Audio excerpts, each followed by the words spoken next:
നാടിനെ കണ്ണീരിലണിയിച്ചുകൊണ്ട് ജെൻസൺ യാത്രയാവുകയാണ്. യാത്രാമൊഴി എഴുതിക്കൊണ്ടിരിക്കുകയാണ്. നിത്യസഹായ മാതാപള്ളി ആണ്ടൂരിലെ പള്ളിയിൽ ഇപ്പോൾ സംസ്കാര ചടങ്ങുകൾ പുരോഗമിക്കുകയാണ്. അതിലേക്ക് അതിന് മുമ്പായിട്ടുള്ള പ്രാർത്ഥനാ ചടങ്ങുകൾ ആരംഭിച്ചിരിക്കുന്നു. അത് പുരോഗമിച്ചുകൊണ്ടേയിരിക്കുകയാണ്. എല്ലാവരും അതീവ ദുഃഖത്തിൽ നിമിഷം മുന്നോട്ട് കൊണ്ടുപോവുകയാണ്. എല്ലാ മേഖലയിൽ നിന്നുള്ള ആളുകൾ, രാഷ്ട്രീയ സാംസ്കാരിക രംഗത്തെ അടക്കം ആളുകൾ നേരത്തെ കൽപ്പറ്റയിൽ പൊതുദർശനത്തിന് വെച്ചപ്പോഴും വീട്ടിലെ പൊതുദർശന ചടങ്ങിലും അന്തിമോപചാരം അർപ്പിക്കാൻ എത്തിയിരുന്നു.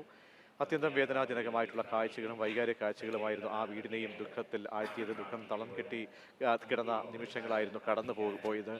ഓരോ നിമിഷവും ജെൻസിനെ സംബന്ധിച്ചോളം ഒരുപാട് പ്രതീക്ഷ, ജെൻസിനും ശ്രുതിയും നമ്മുടെ മനസ്സിലേക്കൊക്കെ തന്നെ കോറിയിട്ടത് പ്രതീക്ഷയുടെ നിമിഷങ്ങളായിരുന്നു. അവരുടെ ജീവിതത്തിൻ്റെ പ്രതീക്ഷകൾ നമ്മെ സംബന്ധിച്ചും വലിയ വലിയ സങ്കല്പങ്ങൾ. കാരണം രണ്ട് പ്രതീക്ഷയുടെ നിമിഷങ്ങൾ എല്ലാം നഷ്ടപ്പെട്ടു നിൽക്കുന്ന ശ്രുതിയെ സംബന്ധിച്ചോളം ഒരു ജീവന് ഒരു അർത്ഥമുണ്ടാകുന്നു എന്ന് മനസ്സിലാക്കി കൊടുത്തത് 10 വർഷക്കാലം ശ്രുതിയെ നെഞ്ചോട് ചേർത്ത് പ്രണയിച്ച ആ മനുഷ്യനായിരുന്നു, ആ ജെൻസൺ എന്ന വ്യക്തിയായിരുന്നു. ആ ജെൻസനാണ് ഭൂമിയിൽ നിന്നും ഇല്ലാതാകുന്നത്. അങ്ങനെ മാതാപിതാക്കൾക്ക് സഹിക്കാനാകുന്നില്ല, സുഹൃത്തുക്കൾക്കും ഉറ്റവർക്കും ഉടയവർക്കും ആ നാടിനൊന്നാകെ സഹിക്കാൻ കഴിയാത്ത കാഴ്ചകളാണ് കാണാൻ കഴിയുന്നത്. അവിടേക്ക് എത്തുന്ന ഓരോരുത്തരും അവർക്ക് കണ്ണു നനഞ്ഞ് അവിടെ നിന്നും മടങ്ങാൻ കഴിയില്ല, അലമുറയിട്ട് കരയാതെ അവിടെ നിന്നും പോകാൻ കഴിയില്ല. അങ്ങനെ കേരളം ഒന്നാകെ ഓരോ കോണിലിരുന്ന് ഓരോ മനുഷ്യരും വിതുമ്പുകയാണ്. ആ നാടൊന്നാകെ അവിടേക്ക് എത്തി.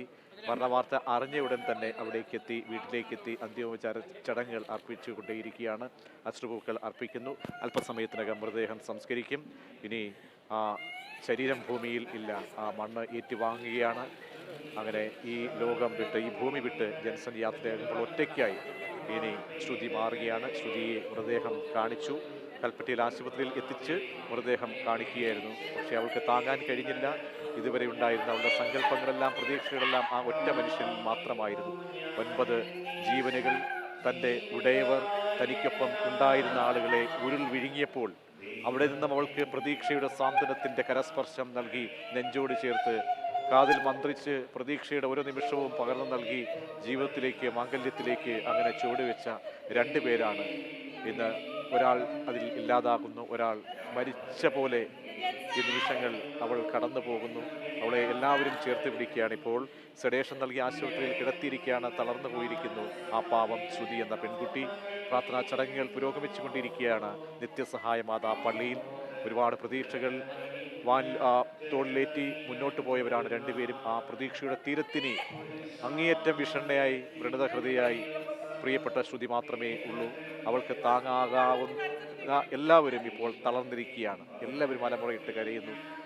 ജെൻസനെ സംബന്ധിച്ചിടത്തോളം ജെൻസന്റെ മാതാപിതാക്കൾക്കൊട്ടും താങ്ങാൻ കഴിയുന്നില്ല. അവർ വിലപിക്കുമ്പോഴൊക്കെ ഇടയ്ക്ക് ചോദിക്കുന്ന ഒരു ചോദ്യമുണ്ട്, ശ്രുതി എങ്ങനെ പറഞ്ഞ് മനസ്സിലാക്കും കാര്യങ്ങൾ? അത് എല്ലാവരും ചോദിക്കുന്ന ചോദ്യമാണ്. കേരളക്കര അടക്കം ചോദിക്കുന്ന ഒരു ചോദ്യമാണ്. ശ്രുതി എന്ന പാവം എന്ത് തെറ്റാണ് ചെയ്തത്? വിധി ഇങ്ങനെ ക്രൂരമായി തന്നെ അവളോട് പെരുമാറാൻ അവൾ എന്ത് തെറ്റാണ് ചെയ്തത്? അവൾക്ക് ഇങ്ങനെ ദുരന്തങ്ങൾ ഒന്നൊന്നായി ഏറ്റുവാങ്ങേണ്ടി വരുന്നത് എന്തുകൊണ്ടാണ് എന്ന് എല്ലാ മലയാളികളും അന്ത്യോപചാരം രേഖപ്പെടുത്തി ഫേസ്ബുക്കിലൂടെയും അല്ലാതെയൊക്കെ രേഖപ്പെടുത്തുമ്പോൾ അവരുടെ വരികൾ ഇതായിരുന്നു.